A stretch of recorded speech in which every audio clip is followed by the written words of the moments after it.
Welcome, welcome to Fearless with Jason Whitlock. I am Jason Whitlock, your host. It is Friday, and I'm so glad it is Friday. It's Friday, December 2nd. We're just 23 days away from Christmas and spending some more time with our family and friends. I'm glad we made it to the weekend. We have a fantastic, awesome show planned for you today. Allie Beth Stuckey, host of Relatable on Blaze TV. She's going to close out the week for us here on this show. We'll spend some time getting to know Allie Beth and her point of view and perspective. She is my favorite personality on Blaze, and honored to have her cap off our week and end today's show. But before we do that, we're going to hear from some fearless soldiers, Royce White and Delano Squires. Royce is going to help me talk about Kanye West, who's back in the news, and Delano's going to help me talk a little bit about Kanye, a little bit about our conversation yesterday about Jerry Jones and LeBron James. It's going to be an awesome, fantastic show. I don't want to make excuses. Not at my best. I got this coat on, I got this hat on, because, man, I thought I shook it last week, but jumped back on me just a little bit. So, not 100%, but trust me, your boy is going to deliver for you today. And these fearless soldiers, Delano, Royce, Allie Beth, they'll carry me if I can't make it.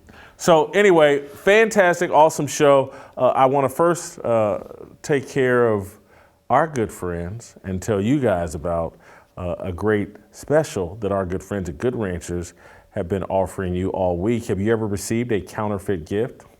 I have. One Christmas, I got this really nice watch as a gift, and I wore it and was thinking it was legitimate, only to have one of my friends tell me it looked like a counterfeit. I had it checked out, and it was indeed fake. The watch was a huge lie. This story is even a lie, actually. Just like the counterfeit meat you're buying and gifting this year, which is why you should buy from Good Ranchers instead. With a majority of online meat companies and grocery stores selling imported, low-quality, counterfeit meat this year, you can't give a gift of tasty meat confidently unless you're getting it from Good Ranchers. Good Ranchers is the sure way to give 100% American USDA prime and upper choice cuts of beef, chicken, and seafood. Plus, you can give the gift of a subscription and lock in someone's price for them the entire year. I don't know about you, but an inflation-proof meat budget beats a new pair of socks for me and most sane people. So head on over to GoodRanchers.com and use the code FEARLESS at checkout for a $35 off your delicious gift of meat. If you know someone that likes meat, then you know someone who will love Good Ranchers. Head on over to GoodRanchers.com and find the perfect box in the curated selection of America's best meat and seafood. Give the best meat in America, support local U.S. farms, get $35 off with my code FEARLESS today. Avoid counterfeit meat this Christmas with Good Ranchers, American meat delivered. Think this through, guys. You gotta give a gift. It's Christmas. You wanna make people feel special. Think about this. You can give a gift and also support the Fearless Army, support a sponsor that supports our way of life, our way of thinking, our worldview, that supports us. So you can give a gift, make someone happy, inflation-proof their meat, but also support your way of life. What could be better?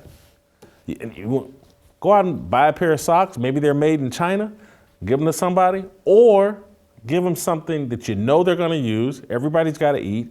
Everybody loves meat. Everybody loves steak and chicken and seafood. Give them some Good Ranchers. Use my promo code FEARLESS. Take care of them. Take care of yourself. Take care of this country by supporting Good Ranchers. All right, Royce, let's roll out to Minneapolis and bring in our man Royce White, who's been busy this week with the Fearless Army. Royce, appreciate you coming back. Maybe your third day in a row. I took the hat. You took the hat off. I put the hat on today.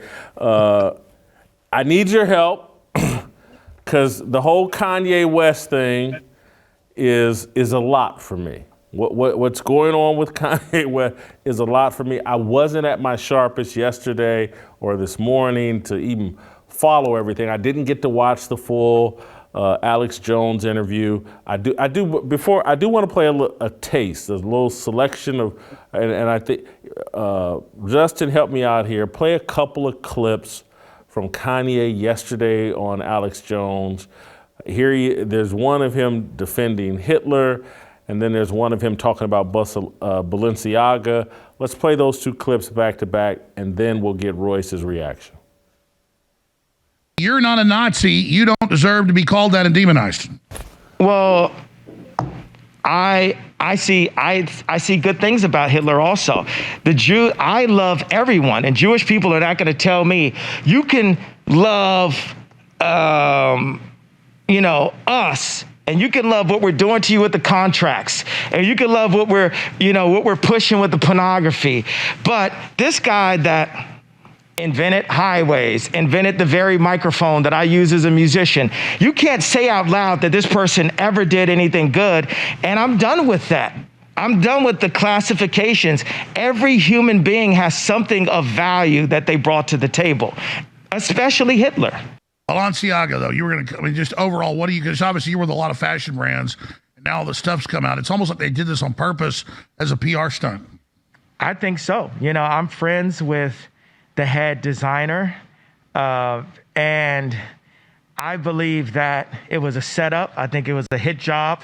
And now all of a sudden, everyone is so outraged and focused on Balenciaga, but then we're still aborting our kids. We're still fornicating. We're still killing each other. We're still listening to music that promotes that. But we don't wear Balenciaga now. Shut the hell up. You know what I'm saying? At the end of the day, what are you doing? You're throwing stones. Oh my God. But our moral code, we just cheated on our wives. We just fornicated. We just had threesomes. We just bought some sex on Instagram. We just sold some sex. We use sex to sell a product, but we don't like Balenciaga. Shut up. Shut up. I'm throwing the tablets right now. Shut up. Instagram is about prostitution, and everyone involved in any version of the sex business is as bad as the pedophiles. So everyone shut up. So he's saying a lot. He's being intentionally provocative. He's wearing a mask, which makes me, does he even want to be taken seriously? He's been booted off or suspended from Twitter yesterday. I felt like Elon Musk perhaps did him a favor yesterday by temporarily suspending him because I do think Kanye needs to unplug. I don't see this. From my understanding, it was a 12-hour suspension or whatever. I actually think there was some compassion in that because he seems consumed by bitterness and a desire to draw more attention to himself than to actually be heard, than to actually be understood. And that's troubling, but help me out here, Royce. What did you see? What did you hear? When we're talking about Kanye West, I think we're talking about three distinct people. We're talking about Kanye West, the brilliant musician, the brilliant artist, the rapper, the fashion designer, and the pop culture pioneer. And then you have the emerging politician or the religious spokesperson. And finally, you have a man who struggles with a bipolar mental health disorder and is going through a very public and rough divorce. And that is deeply connected to a bunch of people who we could categorize as immature to say the least. Kanye has many good qualities, but he's not ready to be the president of this country. He's not ready to be the president of this country. And more importantly, he's not ready to lead a conversation that unpacks what is at the center of the way our society is organized. And that is this conversation that he has tripped himself into. The conversation about blacks and whites and Jews and the history of Africa, the history of Europe, World War I, World War II, racism, religion. All of this is at the heart of how our society is organized, which culminated in the post-World War II democratic liberal order and still organizes us to this very day. So, you know, I think Kanye has contributed some incredible insights to the discourse, especially for black people as it pertains to ownership and creative control and even beyond that. And to acknowledge that, to agree with some of that is not to endorse everything Kanye West says or does. But I do think how he handled this situation yesterday on Alex Jones wasn't right. What he said wasn't right. And it wasn't right on a spiritual level. It wasn't right from a strategic standpoint politically, and that's a separate discussion. But it wasn't right on a spiritual level, right? And I don't think he should be censored. I don't think he should be canceled. I don't agree that Elon Musk suspended him. It's a sign of the same stuff we've seen at Twitter before, which I caution towards. Don't get gung-ho about a man coming in and giving you false gifts. But I do think that what he said was wrong, because when you talk about a 2,000 plus year history that organizes our entire society, there's a level of seriousness that should come with that. And when you wear a mask and when you use the tone that he used that was casual and playful and in many ways lacked any temperance or prudence, you're just not serious. And these are serious issues. You said several things that I completely agree with, that he's trying to provoke a very important conversation, but he's giving everyone an out not to engage in that conversation and to even demonize that conversation. Well, if we have that conversation, then you're going to legalize people to say the kind of things Kanye is saying about, he loves Hitler or likes Hitler, especially Hitler, whatever he said. And look, there's a thread of Christian love that he's trying to unpack of hey, Jesus saw good in everybody and God loves everybody. But he's also leaving out that God does not like evil. And he commands us not to like evil. Yeah. And he needs to think about that. And that's some of the things he's, particularly as it relates to Balenciaga and the sexualization and the exploitation of kids. And so when I hear him start trying to defend Balenciaga, I hear some all along. He's trying to serve money, not God. Clearly, there's some financial purse strings still attached to his ex-wife and himself as it relates to Balenciaga, because there's just no defending the sexualization of young kids. And so this is what I've always believed about Kanye, is that he's in this war that we're all in, but his war is more pronounced, more vicious, more intense, of good versus evil that's within all of us, and trying to distance yourself from a demonic world and live righteously. Well, he's got all these financial purse strings. They've making him fall in love with the fame. They've hooked him up to social media and all that dopamine. And so he's trying his best to get away from that, but he's realizing the consequences of getting away from that are really much steeper than perhaps he realized, and more painful than perhaps he realized. And so he's cracking up, man. And almost, to me, I came away from that yesterday like, I'm not sure if this guy really wants to live. And I say that with a lot of sadness and want to pray for the guy, and have actually, asked God to intercede on his behalf, help this dude. let me do my best to try and pick apart what Kanye said in detail, and I do it at my own peril. Right, we all venture into this part of the conversation with the risk of our own demise, and there is something biblical and Christian that resonates about laying your life down in the pursuit of truth, justice, or to sacrifice oneself for God. So that should always be acknowledged. Let's get into what he said specifically, because we have to be specific. I love Nazis, and I just want to deal with the two headlines because the headlines are they were. I think they get the headlines right in many ways with this story.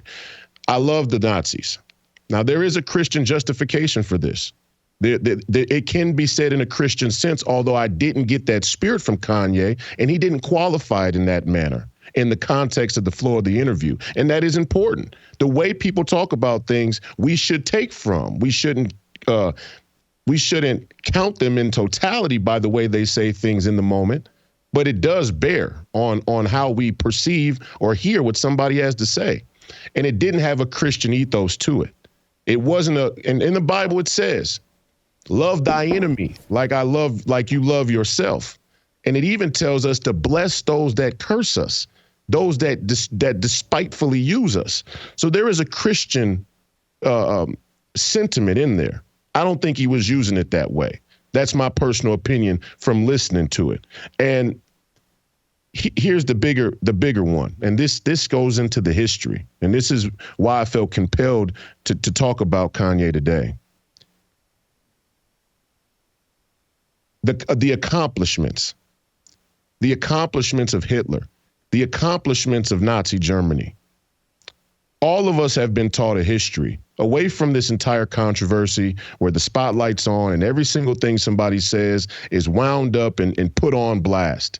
All of us have been taught a history where the economic and technological accomplishments of Germany and Nazi Germany have been acknowledged. They've been acknowledged in our textbooks. They've been acknowledged in documentaries about World War I, World War II, so on and so forth.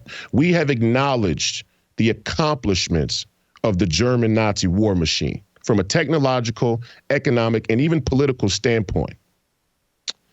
I wouldn't qualify those things as great. I wouldn't say those things are great. They're great if you're a technocrat. They're great if you're a radical materialist. They're great if you are obsessed with worldly, fleshly things. They're great if you have a threat of evil in your spirit. They're not great in the eyes of God. And that's very clear. Okay, these accomplishments should not have been qualified as greatness. But in this, you see what I have hearkened us towards for many months now. And this is the three-headed hydra of the post-Enlightenment Renaissance philosophy: liberalism, communism, neoclassicism. Kanye West is a technocratic neoclassicist. The neoclassicism was the affinity for the arts, for architecture, for music, right? And the people that were the progenitors of those things. It's sort of an obsession with that. This is who Kanye West is. This is why when you throw him the football about where we should go in the world, he kicks it to Elon Musk and says, hey, let's just put it in Elon Musk's hands. Now Elon Musk is suspending him for Twitter for his own views. This is the lack of discernment, the lack of understanding of history, the lack of philosophical and ideological maturation that should caution us about our leaders.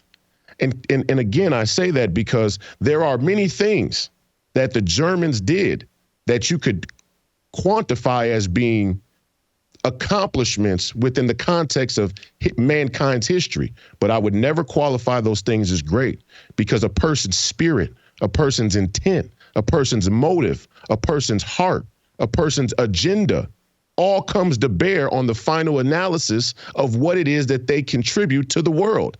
If you're a Christian, and this is where Kanye West's Christian faith shows true lacking, a significant lacking that, in my opinion, discounts him from the leadership that he says he's worthy of.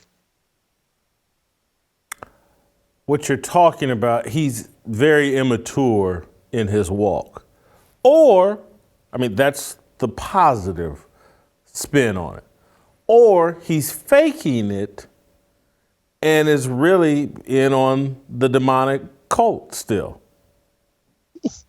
Well, let's go there, because what I took away from last night as a rising figure in the political domain that has ambitions to pick up the mantle and stand in the podium where you can get shot and you can get your head blown off in a convertible on national television in front of the entire world for talking about these institutions. As somebody who has those ambitions, I walked away from that interview scared, worried, fearful, because what I understand is that either Kanye West is in on it, or Kanye West has many forces around him that are influencing him that he does not understand.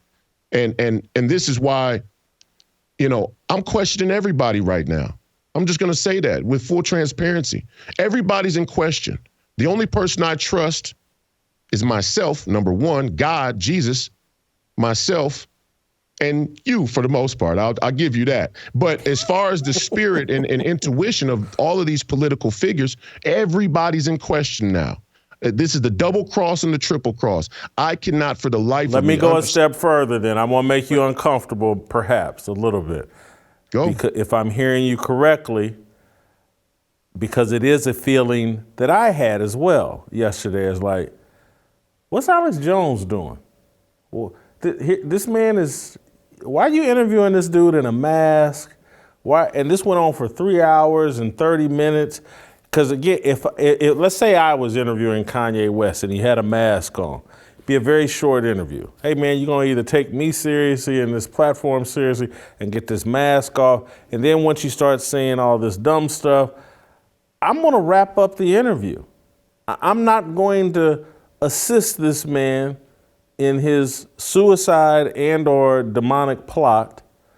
And so I come away from that interview questioning like, Alex Jones, are you really this thirsty that you needed to televise Kanye's further suicide for 3 hours and 30 minutes? Well, let me be clear here. Alex Jones has been doing this for 25 years, and they've tried to run the man into the ground, and they have effectively, in the economic sense, ran the man into the ground. $2.5 trillion judgment that's pending on the table against him or being waged against him is absolutely ridiculous. They're asking the man to pay a tab that King Solomon couldn't afford. Okay, it's outrageous. So it's very clear that Alex Jones is a unique target of the institutions. With that said, I know Alex is going through a great deal of stress in his own life, and I think that in that he has given up trying to maintain a certain superficial integrity of his platform, and he's just going all out war against the establishment. And I think he genuinely wanted to help Kanye West. Actually, I know that because when Kanye got out here in the first couple of days of the last few weeks, me and Alex talked, and he was like, I wish I could help him. I want to be able to get in touch with him and help Kanye, but he won't listen to anybody. So that was kind of, the sentiment that I know Alex was bringing towards it. I wasn't talking about Alex Jones. I'm talking about the people. But go ahead. I'm talking about the people in the Republican and conservative establishment. Who is Milo? Who is Nick Fuentes? Who is Candace Owens? Who are these people? Who are the Kardashians? Who is Kanye West? Who is Donald Trump? Okay, all of this needs to go back up on the bar now. And let me explain why. Specifically when it comes to Milo, for example, what Kanye West said has some merit that we need to pull out from his presentation. And that merit is this: Operation Paperclip. Let's not get lost on Kanye West saying that he loves Nazis, because we, as a country, love the Nazis. We loved the Nazis, and we still love the Nazis. Now, who were the Nazis? That's an important question that we need to answer today. Who were the Nazis? What was Operation Paperclip? Why did we bring 1,600, so they say, could have been 16,000, could have been 106,000, we don't know. Why did they bring 1,600 of the Nazi party's top scientists and political figures, not just scientists, but also political leaders of the Nazi Party, why did they bring them into the American government? See, in there lies the moral hazard that undergirds this entire deal. They got nothing to do with Kanye. Kanye doesn't even know about it. That's not the purview of what he's bringing to the table. But I will. I'll ask the question, why did we, after World War II, when we made it seem like we went to fight for the massacre of the Jews, take the very people who orchestrated it and assimilate them into our military and government? Why did we do that? Why were the people who actually funded the Nazi war machine on the front end from Wall Street then have the ability to reincorporate Nazi science and philosophy into America's government and military? Why? Because we were more concerned with military power, political power, economic power than we were the principle. We're the sellouts. Our nation has moral hazard from World War II that we have yet to deal with. You can't send me off on some blank mission or some side street about Kanye West making some silly off-the-cuff remark with a mask on to get attention from a theatrical career that he's always lived up to and distract me from the truth. Who were the Nazis to begin with? Who was Adolf Hitler? He wasn't German, he was an Austrian. Who was the Austrian Empire? Who is the crown today? Who is Saxe-Coburg? Why was the Saxe-Coburg name changed to Windsor at the end of during World War I when the Germans and the British went to fight each other? Why does nobody talk about the crown and the monarchy sending British dukes and duchesses across the across Europe to fill the monarch parts of the monarch positions of other countries? This is the history that real people have to discuss, because we need to know just how prominent the Nazi mindset, the Nazi philosophy is in our government today, right now. So when I look at a person like Milo, who came from Britain and is a homosexual, a reformed homosexual, I start to ask myself, who are these people? Who are these people, and why should we trust they are who they say they are? And then you got Kanye saying that his trainer was an ex-Canadian security state officer or, employee. Who are these? See, we at home, we have not yet accepted the level of deception that is potentially out there in these issues, implicated in these issues, implicated with these people. You know how you destroy a culture from within? You know how you get revenge on a society that you lost to, that you were defeated by, so they say? You take women and you tell them that their idol should be a harlot. And you use the internet that came after World War II with DARPA. Don't forget, the internet was created by the military, by the security state, okay? DARPA is the military. This is the type of stuff you get shot for. This is the type of stuff you get your head blown off for saying. DARPA is our military. They invented the internet. You know how you get revenge on a culture?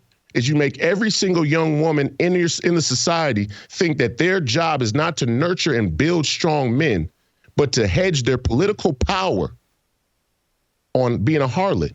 And you put an idol out in front of them like Kim Kardashian. Who are these people? That's what I walked away from last night asking myself.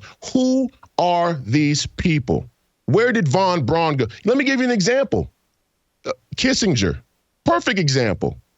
German, intellectual, okay, came from who was a Jew, by the way, but he was an anti-Jew. And who was his partner? Who was his co-pilot? Brzezinski, Mika Brzezinski's dad from Morning Mika. Okay, you understand Morning what I'm saying? Joe. From Morning Joe, right, Morning Joe and Mika, right. Mika Brzezinski. Brzezinski is the forefather of this entire liberal movement. And you know what's funny about this, Jason? The liberals in this country, they are the Nazis of Germany. We don't see it yet because the genocide has not really started in the way that it did in Germany. But it's the same group of people from a societal standpoint, from a history standpoint. The working class that unionized, they became the bourgeoisie.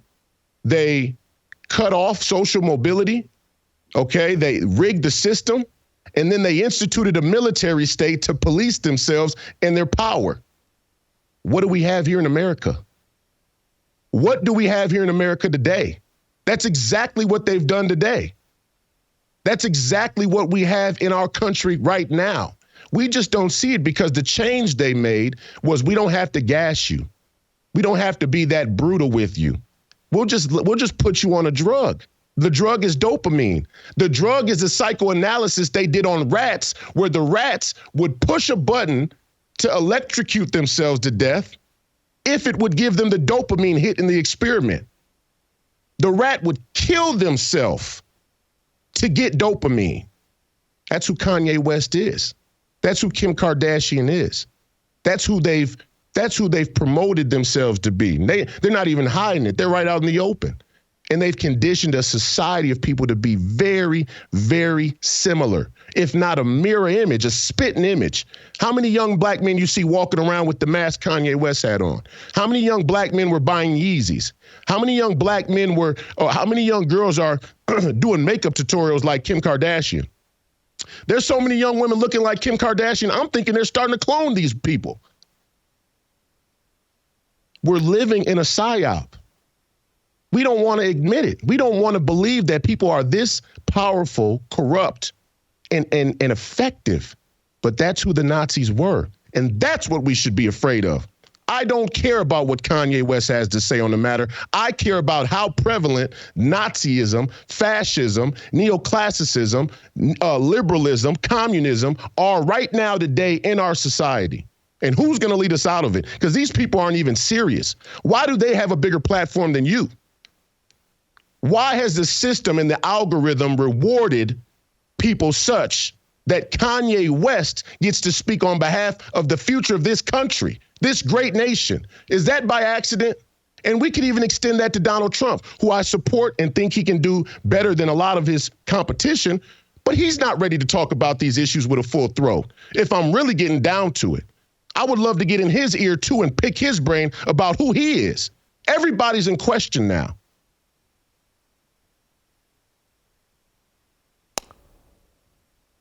Royce, I got a new nickname for you. Morpheus.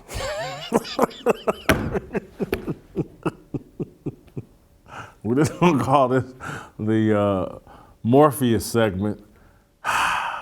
Man, you've given me a lot to think about this weekend. A lot to think about. I'm glad we had you on. Enjoy your weekend. We'll circle back to you. Yeah, I'm pray for you, me, and everyone that just has had their eyes open or ears open to what you just brought. I might have to rewatch this tonight and marinate and do some more homework, but thank you so much. Enjoy your weekend. Hey guys, it's hard to grasp why anyone would keep voting for record inflation, skyrocketing crime, and an open border. Likewise, why would anyone keep funding the left by sticking with the big carriers? Patriot Mobile is America's only Christian conservative wireless provider, and they want to make it easy for you to try their service. Give them 60 days to show you why you should trust them.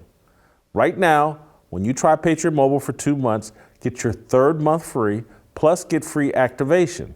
They offer nationwide coverage on the best 5G and 4G networks and use the same towers as all three of the major carriers. So you get the same great service while supporting a company that's fighting to preserve our God-given rights and freedoms. Just go to patriotmobile.com/Jason or call their 100% US-based customer service team at 972-PATRIOT. If you're fed up with woke companies that don't care about your values, support a company that does. Make the switch today and get a free month of service plus free activation.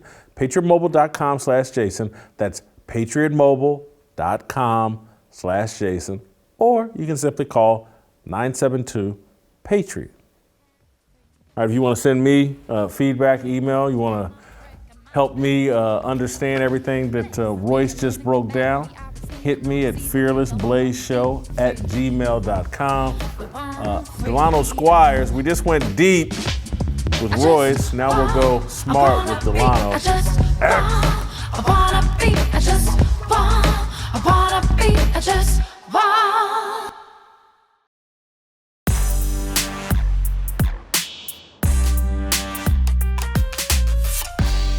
right, welcome back. Let's roll out to D.C., get a little smarter on today's show. Delano Squires joining us. Delano's written a column about LeBron James and Jerry Jones and all that, and Richard Stipp. But Delano, I want to start by talking about, what's in everybody's news cycle, what's been dominant. Delano, man, my God, you starting to dress sharper and sharper on this show, and I'm looking like a bum over here. Wasn't expecting that. What happened on Fridays? You always usually have your jean jacket on, and Jason, that jacket died 2 days ago. Jason, he's gone. She's gone. I had to put her down. So. Oh, what you running for president or what, man? I mean, nah.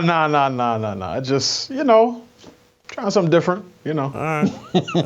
Well, anyway, let's talk about Kanye West, who allegedly is running for president, but he may be running straight to hell instead. What did you? You know what? I want to play this clip of Kanye talking about pedophilia, and then. We don't have to talk specifically about this clip, but I just want to give the audience more of a broader taste of the kind of things Kanye was saying yesterday. Let's play the clip. One of the big topics right now is all of the pedophilia advertisement. And my take on that is, there's one place in the Bible where it says God sees sin differently, and there's another place where it says, let me get out my phone. I can really pull up the exact thing it says in the Bible. The general gist, and we'll get back to it after the 5-minute break, is that you have to stay strict to everything and remove as much sin as possible in order to serve God. And when people look at pornography, when a grown man is looking at a grown woman have sex on camera, you're still looking at someone's daughter, and you're looking at a lot of times someone that is the product of pedophilia. So people will engage in going to strip clubs or looking at pornography, but then the moral compass is like, oh my God, look at the pedophiles. But in a way, anybody who looks at pornography is a form of a pedophile also. Let's bank it all in. It's very simple. We're not going to be talking about all this moral code and these standards right here. It's either Christ said so or Christ said no. Yay, powerful information. I totally agree with you. I get where he's coming from, but this whataboutism that is going a step too far. Sounds like that's part of his defense about not cutting ties with Balenciaga or defending them. But anyway, your thoughts on any of the things Kanye or what we saw from Kanye yesterday, the masked man, the Lone Ranger. So Jason, one of my sort of top line thoughts was, this is the reason a couple months ago I said Kanye is an unpredictable soldier. He's on the battlefield of the culture war, but on any given day, you don't know where he's pointing his gun. And I think one of the things that conservatives and including Christians need to learn is not to wholeheartedly affirm, co-sign, or jump on the bandwagon of any person who happens to say a few things that we find to be true, right? And I think Kanye is an example of why being against the agenda of the left is not enough. Because he was all over the place yesterday. I do agree with your point. The mask, to me, either indicates he's not being completely serious, or he doesn't have the strength of conviction to stand on the words that he's saying. Because it's one thing to say something from behind, a shroud or with your face covered. It's another thing for everybody to be able to look into your eyes and tell exactly what it is that you mean when you say the words that you're using. So there was a lot going on there. One day he's making a record where he's talking about, protecting your daughters and keeping them safe and training your sons. And yesterday he's giving aid and cover to pedophiles by saying, well, it's really no different than pornography. Now, my thing is, if Kanye West was the type of person, right, who was making this type of connection sort of consistently across the board, and he was talking about sexual sin and making the argument for biblical sexual ethics across the board: fornication, adultery, incest, pedophilia, bestiality, all these different types of sexual sins. And this was what he did as a matter of course. Then I say, he's got a high standard. But what it sounds like he's doing is saying, look, I have friends at Balenciaga. I like the designers. I don't want to throw them under the bus. I want to cancel culture. Let me try to find a way to redeem them, give them some cover. And that's not something that I can get with. But I mean, he's gone so far out there. I'm not sure what it is he's trying to do, what he's trying to accomplish. He's aligning himself with people who are completely unserious. Now, do I think that Nick Fuentes and Milo are threats? No. I mean, what are they gonna do, right? They talk a lot, and their words, I have no doubt, are influencing some corners of the internet. But in some respects, allowing bursting this boil and allowing the pus to ooze out sort of in broad daylight is in some respects better than pushing it into the inner depths of the internet, because what you do when you do the latter is you make Milo and Nick Fuentes into martyrs. You make them say, oh, look, they're trying to cancel me. The people, the powers that be don't want you to hear the truth that I have to say. But now it's like Alex Jones gives them a fair hearing. It's probably the first time in a generation that Alex Jones looked like the most reasonable person on a broadcast. But now everybody knows that these guys are clowns, right? And unfortunately, Kanye West is putting himself into that category. And that was the major thing that I got from his interview. And then the feeling of he needs prayer. And I don't say this, and Jason, a lot of times people say this as a throwaway line, all right, or some sort of passive aggressive thing. No, but genuinely, he needs prayer. He sounds like somebody who's in a dark place, and for as much as he holds up a Bible, he sounds like someone who is spiritually dead and is not regenerate, and needs to repent of his sins and follow the Jesus that he claims to believe in. And I think that the role of the body of Christ, the church today, is to pray for him and Alex Jones and Milo and Nick Fuentes, because they are heading down a pretty dark path. I look at Kanye as he's a cautionary tale that we can use to really take hip-hop culture preaches. Oh, boy. Wait till you get this money, how happy you gonna be. Oh, and you're gonna get the baddest girl at the strip club. Wait till you see how happy, you're gonna have the money, you're gonna have the baddest girl at the strip club, you're gonna have cars, you're gonna have jewelry, everybody's gonna know you, fame, blah, blah. And it is going to be unbelievable. And Kanye's proof, like, no, you're not. And so I actually am fascinated in terms of how I'm going to be able to talk about Kanye and perhaps use it as part of a narrative, because I can sit here on a far smaller scale. The demons that Kanye's fighting, I've been in the same battle. And a belief that money and the right woman and sex and attention and fame, and I can get it in any restaurant, and I got all this power. It's not satisfying. It's not edifying. It doesn't satiate anything. And so I'm looking at Kanye. He's went full bore into that world, into the Hollywood cult. I go look at the music that he made before he started making some Christian music or whatever, and he sold his soul. And now as he tries, I think he's legitimately been trying to make an effort to walk away from all of that. And what people don't understand is that's like the mob. You don't just walk away. Right. You kill yourself or they kill you. And that's what's been happening to Kanye. It's like he wants to get away. All right, no, we're going to take all this money away from you. We're going to take your wife away from you. And we're going to send a little Jewish man, Pete Davidson, over there. He's going to bang your wife and clown you. Chris Paul's going to come over and knock your wife off from time to time. And we're going to make a clown out of you. And so I look at Kanye and I still have sympathy for Kanye because what we're seeing now is a man having everything that he thought was going to make him happy taken away from him. And he doesn't know.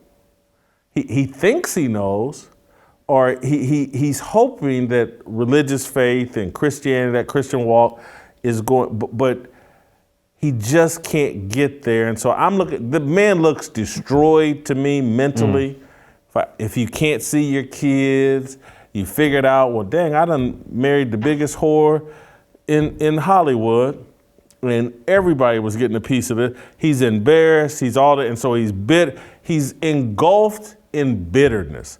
And so when I hear him lashing out at Jewish people, I see a bitterness that he can't apply. I love Hitler.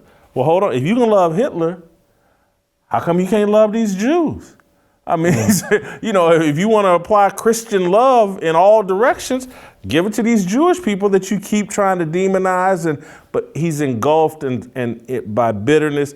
And that's what all of that materialistic pursuit and money and fame and sex, it all just leads to bitterness. And he's drowning in it.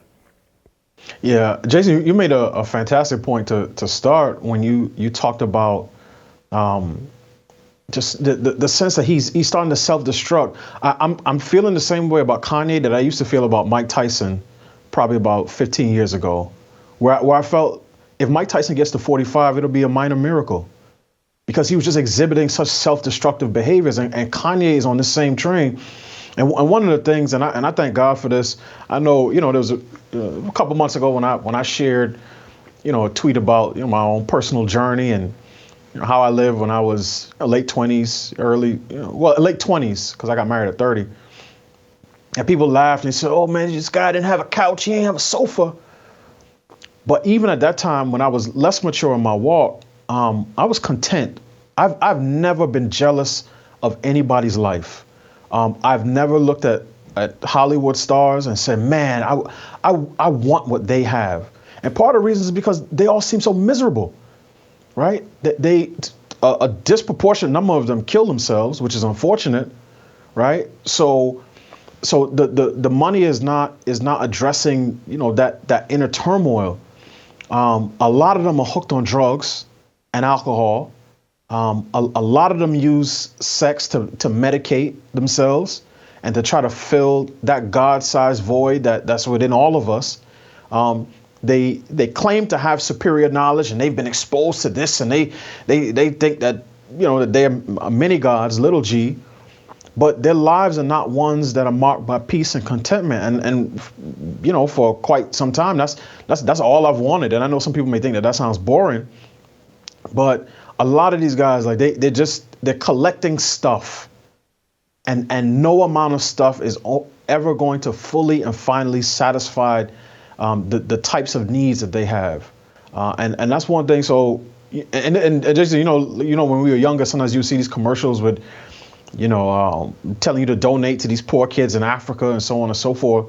I've never seen video from an African village in which the kids are sitting around scowling and complaining and whining about how hard life is. Even the ones that are hungry tend to ask for food from a spirit that still has some sense of contentment. And more often than not, the children in these villages have a song of joy. But in America, where even the poor people are overweight, it doesn't matter how much stuff we amass. Somebody's always complaining. And one of the things that frustrates me, I was gonna make this a column, but I could say this in a couple of minutes. One of the first things that frustrates me about Kanye, about Trump, about the first ladies of MSNBC, about the Don Lemons and the other people who are in the media, is that our so-called elites do not have righteous indignation when it comes to the problems of our society. Most of the time that they spend complaining about stuff, it's not about the perversion of our children. It's not about abortion. It's not about crime. It's about what people say and do to them. They're completely narcissistic. Their only concerns are about themselves. When they get on TV and they get on their platforms, when this Carrie Champion talking to Don Lemon, but people didn't know something about my wigs and this, that, and the next. It's always about what somebody is saying about them. And I can't imagine this is how the so-called elites of yesteryear used to behave, right? Because they understood that with their authority came responsibility. Yes, there's always going to be a ruling class. Every society has hierarchy. But ours is a reflection of a society whose elites are completely self-absorbed.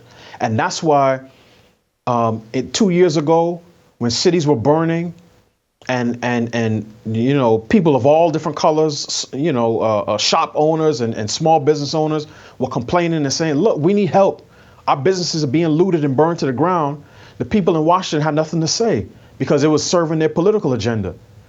But as soon as people came to their workplace and started breaking out some windows and causing some commotion and causing some ruckus, now they want not only a full police force, but they finally found the political will to build a wall. And that is our elites in a single snapshot. It's always about them. And Kanye West is no different. And even when he talks about Jewish people, there you go. he starts talking about contracts. So what does that have to do with me? Did he? No. Here's my problem, Delano, because you went right to it. Because that is what I was thinking. Like with Kanye, and I've had this hope, aspiration for Kanye. Oh, man, he's going to be the pop culture guy. And he's going to open up a conversation, blah blah blah. But he's opening up a conversation about himself. He's narcissistic, and so I'm like, this man has the world's attention, claims Jesus is everything, Jesus is king. And so I'm like, well, this guy's got the perfect opportunity to go on TV and talk about Jesus. Why are you talking about Hitler? Why are you talking about you could go talk about Jesus and make everybody talk about Jesus. Yeah. Instead, you dirty up the conversation with Hitler. And so that's the gimmick. That's the game that's played. And I want young people, you say, oh, I want to be an influencer. Oh, I want to be a celebrity. And once I make all this money, then I'm going to turn around and do all these things for God. That's not how it works. No. You start doing things for God right now, today, this minute. If you hear my voice, start doing things for God right now. Dedicate your life to that. And then, if the riches do come, trust me, you're going to just shower it and use it to build the kingdom and to glorify God. But if you think, well, I'm going to go make this rap music and do all this satanic stuff, I'm going to hit this strip club and make all this money in a strip club. And then once I buy that house and get this car and I got the perfect husband or the perfect girlfriend, then I'm going to do X, Y, and Z for It just doesn't work that way. Once you put on the devil's shackles and chains, they real hard to get off. Hard to get off. I mean, real hard. I mean, I had to leave LA, just running away from him. It's hard. And everybody can't just pick up and say, I'm leaving LA, I'm gonna go start someplace else. And that's what Kanye's finding out. He got these shackles on, and he's not David Copperfield. He's not going, them shackles ain't gonna just fall off magically. And to your point, everybody thinks that when you amass a certain amount of money, that's going to free you up, right? The quote unquote FU money.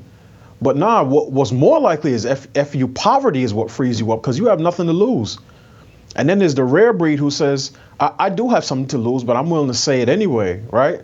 And not to toot my own horn, but sort of looking back on it, and I didn't realize it at the time, but that's exactly what I was doing. I was working in a workplace in one of the most liberal cities in the country and saying things that I shouldn't have been saying, quote unquote, and doing it publicly. I've never written under a pseudonym. And part of the reason why is because I wanted to be able to stand by every single word I've ever said. And not just stand up in the court of public opinion, but stand before God and say, yeah, I said that. And if I got to get lashed for it, I got to get lashed for it. But I didn't want to go on. I didn't want to be Kanye West behind a mask, talking reckless, but not willing to look people in their face. But, you know, for me, it's like my life is simple on a personal level. I have a wife and children that I love and I'm willing to die for and sacrifice my life for.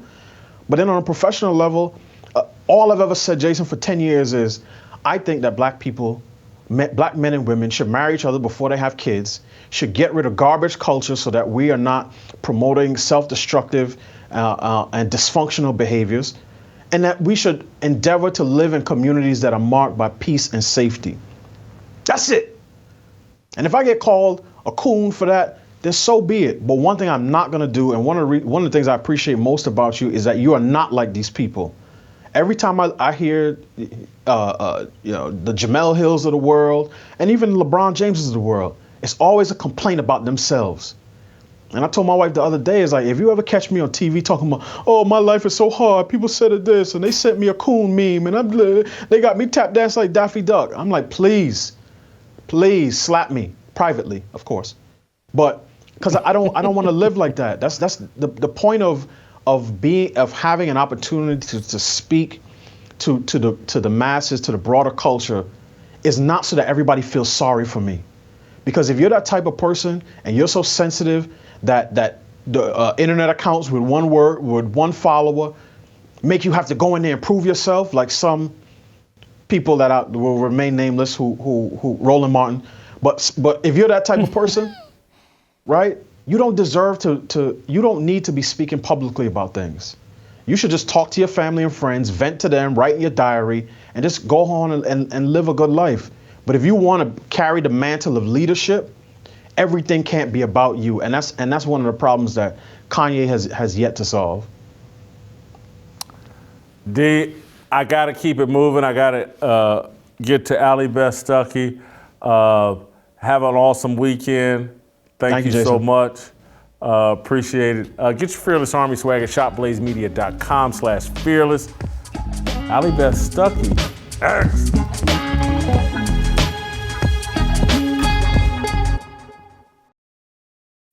All right, welcome back. Time, perhaps, for my favorite segment ever on Fearless with Jason Whitlock.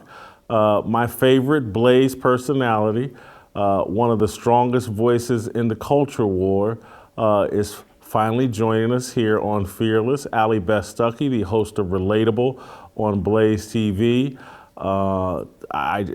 Allie's just great, and so I'm a little bit late having her on the show, but I'm glad you made time for me today, Allie, and I want to go right to a topic that I would imagine you're passionate about, Balenciaga, and I want to bring it up this way. For me, I've defended Kanye West's free speech over and over and over again, and still do to some degree. But he lost me yesterday when I read these reports. I wasn't able to watch the Alex Jones interview, and I didn't follow everything that went on Twitter last night because I wasn't feeling the greatest. But I've read that he defended Balenciaga, isn't going to back away from Balenciaga. And that is a line in the sand for me, Balenciaga and what's going on with kids and young people. And I wanted your thoughts. Yeah, I guess I wasn't that surprised by this. Maybe I was. I don't know if you can be surprised by anything that Kanye West says these days because it's kind of all over the place. Of course, we can defend someone's free speech without saying that everything that they say is right. When he's talking about canceling cancel culture against Balenciaga because he doesn't think that this has anything to do with child sex trafficking, I disagree with that speech that he put out there vehemently. I mean, he's actually talked about when he was complaining about how Kim uses their kids and posts them on social media. He has talked about before how he feels like young people in Hollywood and on social media are over-sexualized. Right on target. That's absolutely correct. But now, because it's Balenciaga, a company that he is a part of, that I don't know if he's making some kind of money from Balenciaga, he's defending them and saying this is not that big of a deal. Really? I mean, this is a huge deal. You are talking about a company who is not just putting kids in a situation that might be interpreted in some sexually suggestive way. You are talking about children, as you have already covered, as I have already covered, holding trinkets that have to do with a violent sex kink. Like, that's just as explicit as we can go here. That's what they're doing. The fact that they're even making a product that looks like a kid's toy that has to do with BDSM, and then they're putting that beside a child in an advertising campaign, making money off of that, and then all of the other things that we've discovered about the things that they have in the background of their photos. Really, Kanye West? That's the hill that you're going to die on? That's when cancel culture has gone too far? I mean, sure, we can be against cancel culture in the sense that I don't think that someone's livelihood should be destroyed just because you disagree with them politically. But sure, we believe in canceling some things, right? Like, we believe that some things are wrong. We believe that some things should be illegal. We believe that some things should be investigated, should carry accountability and consequences. I would say child exploitation is one of those things. If cancel culture comes for an entity because they are exploiting children, then I will cheer on that cancellation. And I'm disappointed, but again, maybe not totally surprised that Kanye West apparently doesn't agree with me on that.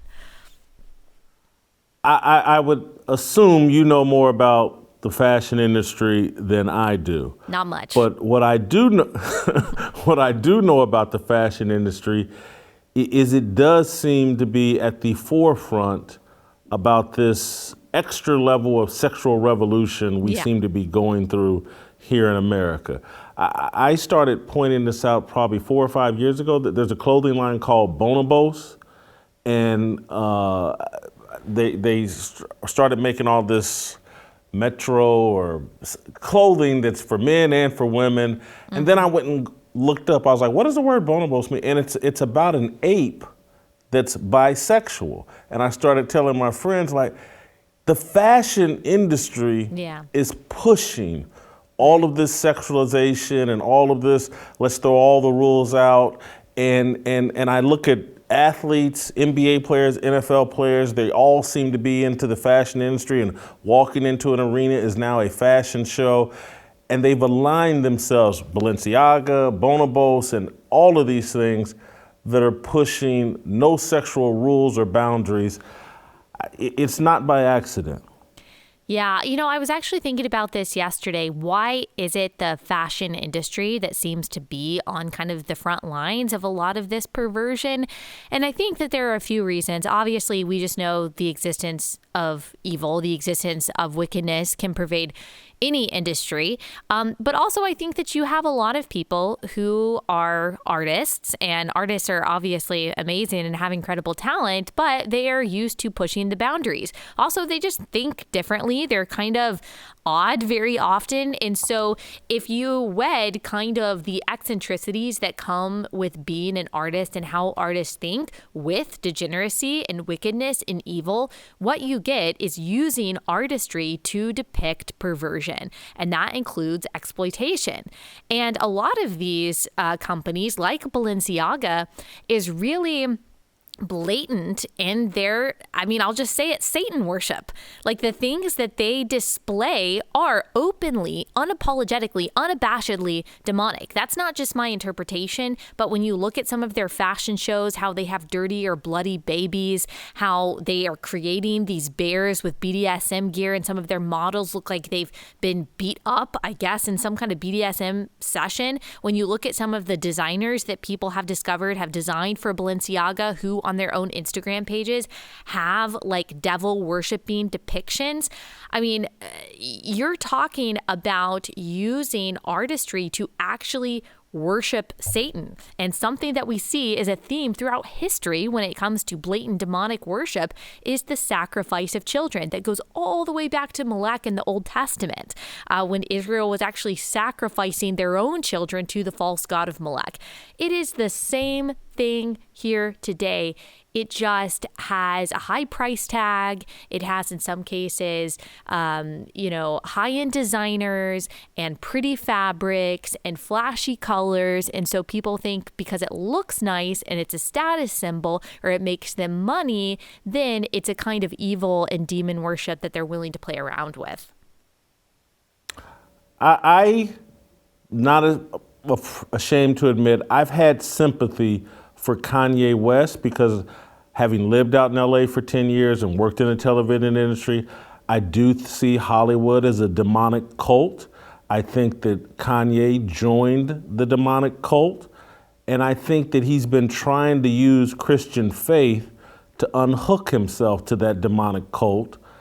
I think the cost is a bit more than what he wants to pay because he's going to have to sacrifice everything, all the money and things he's giving him. But do you have any sympathy, or do you think Kanye has had any legitimate interest in walking away from a demonic cult that he perhaps joined to have all that success? Well, I'm not someone who pretends to really understand Kanye West. I know there are a lot of people who have been following him, listening to him for a long time, who really claim to kind of like understand how his mind works and all of the different statements that he says and what he's really alluding to. I can't put myself in that category. I will say I was hopeful when I think it was the Jesus is King album came out a few years ago, and it seemed really solid. A lot of the theology in those songs, I was like, yes and amen. I heard that he was being mentored by a pastor at a solid church who went to a very solid seminary in California. So yes, I had a lot of hope when he was doing those worship services. That was great. And then, it kind of slowly started to change or to waver. And he was saying and doing a lot of the same things that he was doing before. That doesn't mean that Christians have to be perfect and that has to be a straight line, from A to B of sanctification and perfection. I'm not saying that. But it did kind of make me wonder, what is really going on behind the scenes? Is he still connected to this solid pastor? Is he going to a church? What is this theology like? And now I can't pretend to understand what is going on in his mind. I don't know how much mental health plays a part here. I have a really hard time grappling with how this has kind of all ended up. I can't judge, completely the sincerity of his faith. I can hope that it's sincere and that God works in him like he works in all of us. There's no level of mental health that is too much of an obstacle for the Holy Spirit to work in and through. And so I hope that it's sincere, and I hope that he turns back, and I hope he sees, again, the truth of the gospel and that transformation is real. What we're seeing right now, I think, yes, has a lot to do with mental stuff, but look, it also has to do with spiritual warfare. We cannot discount the fact that Satan really hates when God wins souls and changes hearts.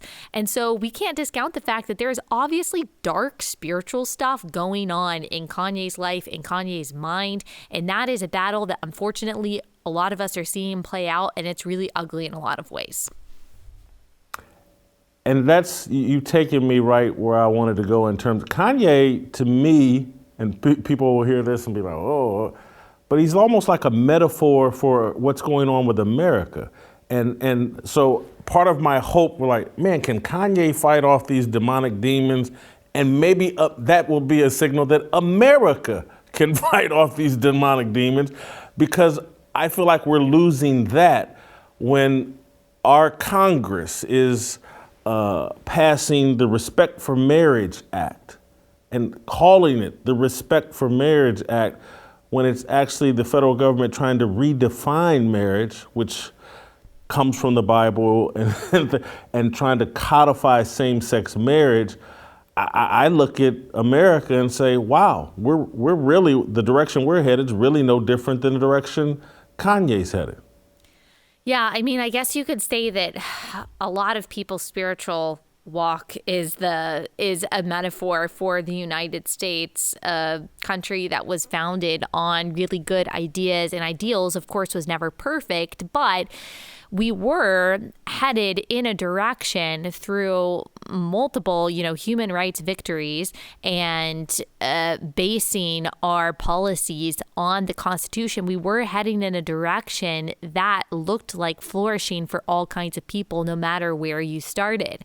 And somewhere along the way over the past, I would say in between 20 to 50 years, we have kind of rerouted in a direction of total insanity and darkness and depravity. So you're right. right. There is a metaphor or a parallel to be shown there. That, I mean, we're looking at a lot of these tweets that Kanye put out, and we're like, what are you talking about? You're putting a swastika and the Star of David. Like, what is going on here? You look at America's depravity, how we have everything backwards, how we glorify evil, how we glorify wickedness, how we allow for child exploitation and things like that. I mean, anyone who spirals into some kind of like state of absolute chaos, which is what Kanye West's Twitter timeline looked like, is a good metaphor for the United States, because we have also spiraled into disorder, into disarray, into depravity, and to chaos. So I'm with you. I think there's some kind of parallel there. Okay, you're such a obvious, strong leadership in this spiritual war, cultural war we have going on. I saw, I think in the last 24 hours, 48 hours, you tweeted something about some stats about marriage and happiness for women, and you argue pretty strongly for family and traditional marriage. How do you balance that, traditional roles, marriage, with also being a leader and on the front line? Because again, you're authentically my favorite personality on the Blaze. Thank you. I get Carrie Lake was my favorite politician this past election cycle.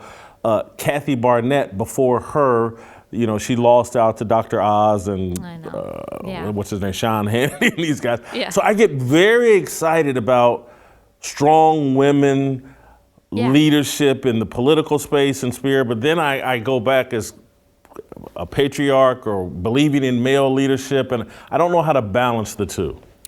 Yes. So there are leadership roles that I would not take and I would not seek because I don't think that I am suited for them, one, and two, because my priority is my family and being a mom. And that is one beautiful thing about what we do, what you and I do, is the flexibility and the freedom that comes with that. There is a very purposeful reason that my husband and I never moved to New York, never moved to DC, never moved to LA, even when we had the opportunities to do so. Why we live in a suburb, why we go to a small church, why we live close to my family, why I spend so much time at home, why I say no to so many things, and why my husband has the job that he does. Because while I do feel called to do what I do and to speak about the things that I speak about, at the end of the day, my number one priority is being a wife and a mom. And, you know, I always knew that as someone with I have a strong personality and I'm opinionated. I like to persuade people. I've always known that I want to speak in front of people literally my entire life. I've always known that this is going to be something that is challenging for me as a Christian woman who also understands, like, I don't believe that women can be pastors of churches. I do believe that the Bible is very clear that wives are to submit to their husbands as to the Lord. Husbands are to love their wives as Christ loved themselves. People freak out about that, but they can read Ephesians 5. That, look, it's going to take sanctification. It's going to take effort. I knew it was going to take marrying the right person for me to be the kind of Christian woman that the Bible calls me to be, while still stewarding my gifts in a way that glorifies God. So there's a lot of different ways that we do that. And I just explained some of them, but it's also realizing that everything is a season. That right now I'm able to do this podcast and I'm able to be a mom and spend a lot of time at home, praise God. But in a few years, you know, when my kids start school, I might not be able to do this as much. And everything submits to and defers to my first responsibilities as a Christian wife and mom.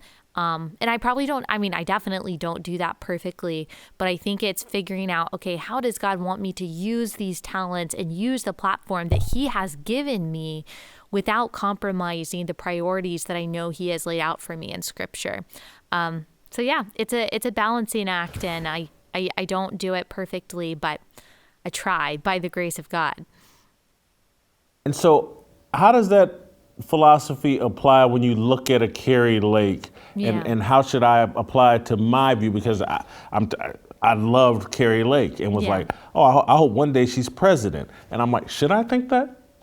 Yeah, you know, that's a tough question for me too, that I've thought about. That, you know, I reflexively have the same thoughts about strong female leaders. I have no problem. Kristi Nolan, like there are a lot of strong female leaders that I'm like, hey, I really like them. I'm glad they're saying that. I'm glad they're fighting the culture war, and I'm not going to count anyone out because we need more voices, not fewer. And it's tough, though. It is tough. I think it depends on the stage of life that they're in. It depends on the other responsibilities that they have. And it depends on what other contenders come to the table too. I don't think that biblically, and there are probably some people who would disagree with me on this, and probably some people on your show that would disagree with me on this. I don't think biblically women are forbidden from being president or from being public sector leaders. I think it is possible for them to do that in a God-glorifying way, but again, without neglecting other roles and responsibilities that they have. But that's also true of men in a different way, that I don't think that a man 30 years old has 4 little kids. I don't think that it is right of him to abandon his family and his responsibility as a dad to go to Washington, D.C. just to be a senator. Like, I also don't think that that's right. I think that you are actually abandoning a primary responsibility that you have as a father in doing that. But if you can find a way to do both in a way that glorifies God, I think that's important. So I think that's true for men or for women. Men and women are different, though. That is one thing that we have to hold to as Christians, as conservatives, that a female leader is not going to be able to do the same things that a male leader can. We have different makeups. Like, we have different strengths. We have different weaknesses. That can be good. That can be bad, but they're not the same. Men and women are not interchangeable. So just something to consider. So this is like a counseling session for me. I'm going to extend it by asking about like pop culture and movies and TV shows. I complain about them a lot on this show. I and particularly as an African American, our culture is so matriarchal, so dominated by women. Yeah. When I go see the movie The Woman King, I get real upset. It's real hard for me to sit through that. Yeah. Wakanda Forever, the new Black Panther, and everything is the TV show The Equalizer. Everything is this black woman, this warrior king. She's going to save us. She's this greatest thing in the world. It really bothers me. But and when I complain about it, I'll hear from white guys that will say, Jason, same thing's going on in our culture, and it bothers us as well. What do you see? What do you about this push for female heroes and just flipping upside down the roles between men and women in popular culture? Look, no one really wants a matriarchy. No one wants a matriarchy. Women don't even want a matriarchy. A matriarchy wouldn't be possible because women would never let it happen. They would be so busy trying to tear down the woman that's taking their spot that it would never even be accomplished. That is one beautiful difference between men and women, is that I think men have a better ability to duke something out and to even throw hands and to get over it. And women hold grudges and, have resentment and have bitterness and jealousy and pettiness, I think, a lot more sometimes than men do. So I'm not afraid of a true actual matriarchy taking hold because women are too busy tearing each other down to ever build that. And I also don't think that it's something that is appealing or attractive. Look, a part of human nature, whether we think so or not, is for security and is for stability. There is something in male strength that offers defense and security that female strength can't. We do a lot of great things. We can protect and nourish and grow and maximize in a lot of beautiful ways according to the gifts that God has given us. But we simply do not have the same strength, the same aggression, and the same mindset, the same ability to compartmentalize that men do. And so when women and children lead a society, it will lead to vulnerability. That's why other, especially non-Western countries, understand that. They understand human nature in some ways, I think, a lot better than we do, and are unafraid to say that. And so I know what you're talking about. And I just don't even think that, even from a Hollywood perspective, that people really like it. Because if you look at a lot of the movies with a heroine rather than a strong male hero, they don't typically do as well. Those people aren't necessarily hoisted up as cultural icons. It's just not as popular because it's not part of human nature. I like strong women, but strong women who are strong in their femininity, who own who they are as women, not women trying to be men. I think it's just kind of embarrassing and really cringy whenever I see a woman trying to be a man. Like, you even see woman king. Why is it woman king? Why isn't it queen? Like, they're even just trying to like take on the words of masculinity rather than just being women themselves, and it'll never work. So listening, and I know your audience is aware of this and knows this, but I don't, and I'm thinking some of my audience doesn't. How did you grow up? Did you grow up in a very traditional home? And then when I hear you talk about you've always known you want to speak, you got a forceful person. Were you an athlete? How did you grow up? What made Allie Stuckey who she is? Yeah, so it's actually kind of interesting because my haters online will say that I'm a fundamentalist Christian and that I was raised in like a fundamentalist household, which is hilarious because I was not at all, and I am not. What they typically mean by fundamentalist is just that I take the Bible seriously. They would call you a fundamentalist too. They call everyone a fundamentalist who believes in the biblical definition of marriage and sexuality, morality, and all of that. But I was raised by Christian conservative parents who always voted Republican, who were conservative and, always. And I was raised in the church, Southern Baptist and all that good stuff. But at the same time, I was also told from a very early age, for better and for worse, that you can do anything that you want to do, that you are talented, that God has given you gifts and you should pursue those. I think a lot of the reason why I wanted to speak in front of people, my parents in a lot of ways were entrepreneurs. And we went to a lot of like business development conferences, and there were a lot of speeches given. I was always around a lot of adults, a lot of successful adults, a lot of adults giving speeches. And so I was around this kind of like this world a lot. And I think that I was inspired by it in a way. I think being around so many adults when I was younger, and the youngest of three too, also kind of helped develop this in me. But my parents told me from a very early age to dream about what you want to do, to goal set and what you want to do, and then accomplish that. But at the same time, my mom was a stay-at-home mom, and we had like a very stable and normal life in that sense. And I knew that that's what I wanted to do too. Like, I knew I always wanted to get married young. I got married at 23. I knew I wanted to have kids pretty quickly after that. And so I did that. So I was raised in maybe what is considered like a traditional kind of evangelical 80s and 90s home, where on the one hand, you've got like capitalism, success, entrepreneurship, and on the other hand, Christian conservatism. And my parents kind of really wedded that together to create what you see here today. So yeah, like I'm thankful for a lot of it.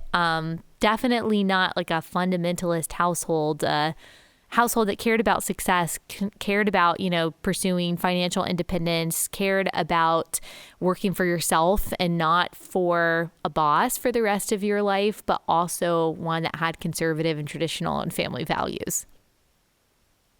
I ask about you being maybe an athlete or something growing up. Not an athlete.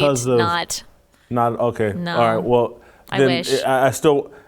I would think then your thick skin, because you take a lot of blowback over social media because, wow, you say exactly what you think and you don't care. And so they can call you any name and you don't care. And so I would imagine that thick skin and that toughness comes from you take your identity in Christ, you're very comfortable with that, and so you could care less what anybody has to say about you or whatever misinterpretations they may have of your opinion. Yeah, and you know this, as someone who gets a lot of blowback too, your skin also develops over time. Yes, of course, it's who you are in Christ. Yes, of course, it's your family. That's huge for me. The fact that I have parents, like that the fact that I have a dad who will pick up the phone and call me and just say, hey, I just want you to know that your tweets are amazing today. Like, I know that seems really small, but having those people in my balcony is what we call it in my family, cheering me on. Having those people in my corner who at the end of the day are going to be like, yeah, that person was stupid for calling you a name. You were absolutely right. I'm like, that changes it. So of course it's that, but also it's developing over time. It's like, okay, I said something and I got this onslaught of hate. I'm still here and it's still true. I said this thing and then I got all these mean messages. I'm still here and it's still true. And also getting the positive affirmation of people I get these kind of messages all the time from people saying, I started listening to you because my friend introduced me to you and I was so angry and I hated what you had to say and I thought that you were a bigot and a homophobe and all of this stuff. And now my mind has changed. I get that message. I probably wouldn't be doing this if I did not get that kind of message or comment all the time. So that makes it so worth it. All of that stuff, family, friends, community, like my identity in Christ, but also the little reminders along the way of, hey, God used you to change my mind on that. I used to think that too, and now I don't. I'm like, you know what? Y'all can call me whatever you want to. Media Matters can take this interview, splice it up. They can lie about me. That just gets me more views. I believe totally in the sovereignty of God, that he uses whatever someone means for evil for the good of those who love him. And if he wants to use me in that regard, then I'm thankful for it. And as soon as he doesn't want to use me in that regard, I'll be thankful for it too. Just kind of keeping that head on your shoulders and keeping yourself grounded, not getting caught up in media drama either. I just think it really helps. It really helps. And I enjoy doing what I do. Like, I just find like a lot of fun and a lot of joy in it. And I'm thankful for that because it keeps me going. And so, and this we'll end on this, but I'm so amazed by that because I see so many people who believe all the same things you do, things I do, but it's just like they'll pick and choose. They'll be like, well, no, I'm not going to say that because it's just not worth it. Even though I want to say it, the blow, I know I'm going to get 100 tweets calling me a racist or calling me homophobic, and so it's just not worth it. And I read your feed and I go, she doesn't pick and choose. She just says what she thinks. And, yeah. And I'm telling you, the only person I really know like that is me. And I'm a weirdo because I've never cared. Yeah. Never cared well, that's what amazing. people have thought about me. That's amazing. Yeah. I mean, it's just never happened. That's incredible. That's a great character trait. There are things I pick and choose to talk about based on the energy that I want to expend, like based on the capacity that I have. Like, I don't think I really said anything about the Kanye stuff until right now, not because I didn't care, because I was worried about offending, but because I was like, I was on a 3-hour flight yesterday. I was like, I don't have the energy right now to try to follow all the stuff that he is saying. So I do pick and choose in that regard. But you know what? I know that we've got to close out, but let me tell you about just briefly the pivotal point for me. There have been a few points that I jokingly say radicalized me over the years, but what I mean by that is just like toughened me really fast and helped me see things, I think, as they are. You can call them a red pill or whatever. One was Kavanaugh a few years ago when I saw that the people that are on the other side of the aisle will do absolutely anything. Doesn't matter how dark, doesn't matter how evil, doesn't matter how deceitful, do anything to win. That woke me up to the nature of all of this. Okay, COVID woke me up, but you know what really woke me up and made me say, I do not care anymore, was the George Floyd thing. Summer of 2020, when I saw so many professing Christians buy into the lies of social justice because of the emotionalism attached to that. And I decided I'm going to be the only one in my white evangelical woman sphere to say, no, I'm not posting a black square. I'm not going to go along with that. And I got more hate than I've ever gotten, but also more support than I've ever gotten.